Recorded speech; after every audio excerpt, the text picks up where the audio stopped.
Tu sais, la langue, tout comme les éléments qui la composent, hein, et la langue a une diversité d'éléments, à commencer par son oralité, le dire, l'écoute, la compréhension, un niveau un peu plus élevé, la question de grammaire, etc. Tout y est. C'est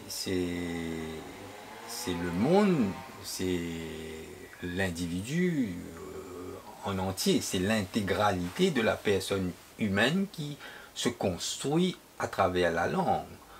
Donc, bien évidemment, au niveau d'Abin, on a trouvé qu'il serait important de ne pas s'appuyer sur ce qui existait pour les apprentissages. Les apprentissages, c'est quoi? C'est surtout la transmission, non? On transmet, c'est de cette manière-là qu'on arrive à acquérir des connaissances, des compétences et éventuellement des métiers, des savoir-faire qui aident au savoir-vivre, etc. Et la langue est au centre de tout cela. Et cette langue, si elle est perçue uniquement comme un moyen ou une technique, elle n'a pas beaucoup de valeur, elle n'a pas beaucoup d'efficacité. Donc on l'a compris depuis très longtemps en nous basant d'abord sur nos petites expériences, nos expériences un peu à la Paulo Freire, qu'on admire, qu'on adore, qui reste le symbole de cette lutte des opprimés. C'est ce qui nous amène à l'idée que lorsqu'on apprend la langue, on apprend pas uniquement les mots, mais le monde. Ça, c'est les paroles de Paulo Freire. You read not only the words, but the world. C'est avec ces approches-là, en fait, qu'on fait découvrir. Ici, on a développé un programme qui s'appelle Depuis la case jusqu'à l'univers pour notre soutien aux enfants qui sont en scolarité. Depuis la case jusqu'à l'univers. Alors tu prends à partir de ce que cet enfant vit, ce que maintenant l'UNESCO appelle l'informel.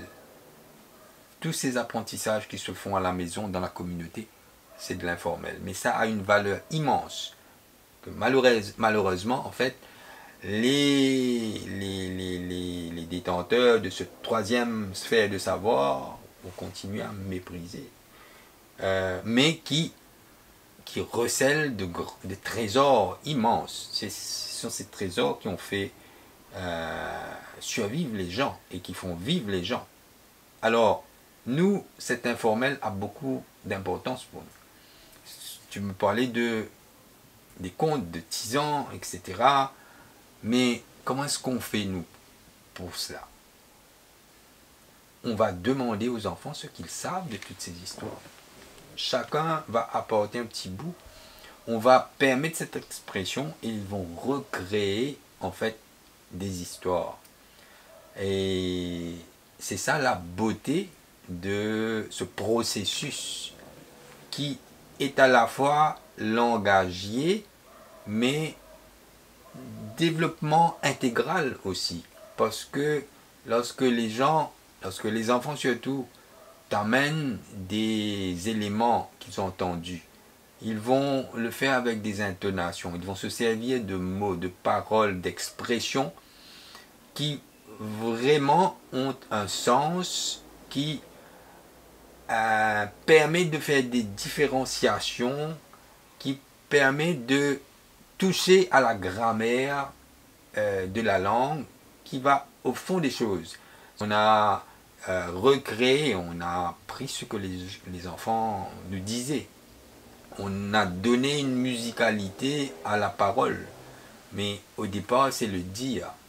Au départ, c'est les paroles simples. Au départ, c'est l'oralité, les intonations, les petites grimaces, les manières de dire les choses qui font rire, qui font pleurer parfois, mais qui sont tout ce centre de cette expression, mais qui demeure en fait le vecteur essentiel pour faire avancer la pensée, la cognition parce que tout procède de ces émotions.